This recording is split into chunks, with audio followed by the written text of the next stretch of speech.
근로시간 중에 가장 대표적으로 소정 근로시간에 대해서 설명을 드릴 텐데요. 지금 표에 보시면은 이 밑에 지금 표에 있는 거는 실제로 이제 어떤 병원에서 운영되는 근무 시간표고요. 특히 병원 같은 경우에는 근무 시간이라는 게 매일 동일하게 형성되어 있지 않고 야간 진료가 있는 날이라던가 아니면 토요일 근무도 있고 이런 부분들이 있기 때문에 근로시간이 조금씩 요일별로 다른데요.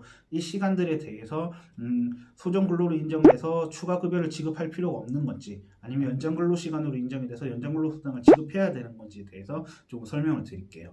우리가 일반적으로 소정 근로시간이라고 하면은 소정 근로시간은 법적으로는 어떤 의미냐면은 근로자하고 회사하고 처음에 근로계약을 할 때 입사할 때 어떻게 일하기로 정해진 근로시간, 예를 들어서 9시부터 6시까지 월요일부터 금요일까지 일을 하기로 근로계약에 정해져 있다면 그 시간 그 다음에 단시간 근로자라서 예를 들어서 오전 10시부터 오후 4시까지만 월요일부터 금요일까지 일을 하기로 했다. 그러면 이 사람의 소정 근로시간은 오전 10시부터 오후 4시까지인 거예요.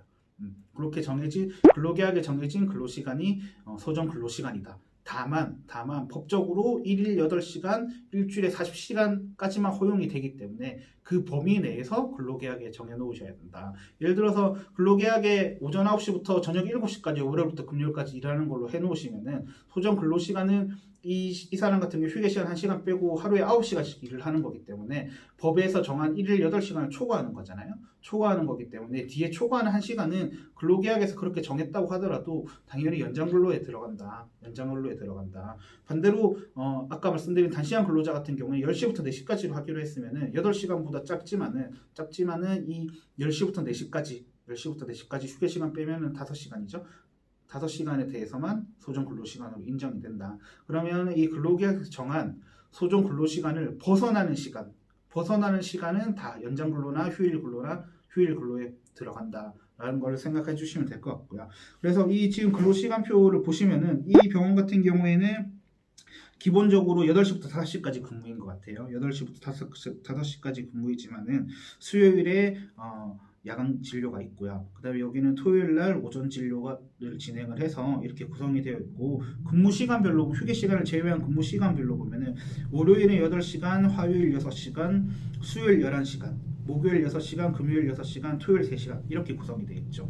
여기 같은 경우에 제가 컨설팅을 하고 관리를 하기 전에는 이 월요일부터 토요일까지 일하는 시간이 총 40시간이라는 이유로 연장근로수당을 전혀 지급하지 않고 있었어요. 하지만 제가 앞에서 말씀드렸듯이 1일 8시간을 초과하는 거나 주에 40시간을 초과하는 시간에 대해서는 연장근로로 인정이 되기 때문에 이 병원 같은 경우에는 소정 근로시간은 월요일 8시간, 화요일 6시간, 수요일 8시간, 목요일 6시간, 금요일 6시간, 토요일 3시간 이게 소정 근로가 되는 거고요.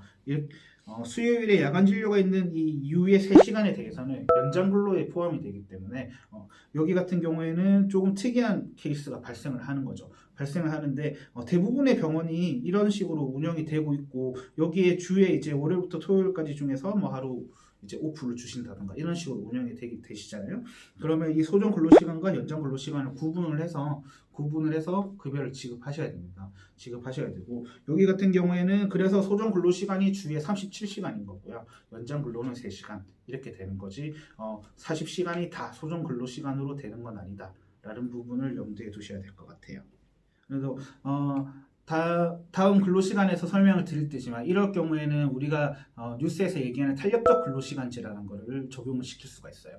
탄력적 근로시간제를 적용을 시켰을 경우에는 1일 8시간, 주 40시간의 1일 단위, 주 단위로 계산되는 게 아니고 2주 단위 탄력적 근로시간제를 적용했을 때는 2주 평균, 3개월 단위 탄력적 근로시간제를 적용했을 때는 3개월 평균으로 계산이 되기 때문에 이와 같은 형태로 운영을 하더라도 2주 단위 탄력적 근로시간제를 적용했을 경우에는 연장 근로가 발생하지 않는 걸로 조정을 할 수 있습니다. 조정을 할 수 있기 때문에 그 부분은 뒤에서 따로 다시 설명을 드릴게요.